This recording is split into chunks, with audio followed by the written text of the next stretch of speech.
रामचंद्र भगवान की जय।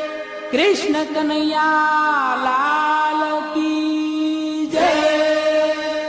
रामदेव जी महाराज की जय। ओम नमः पार्वती पते।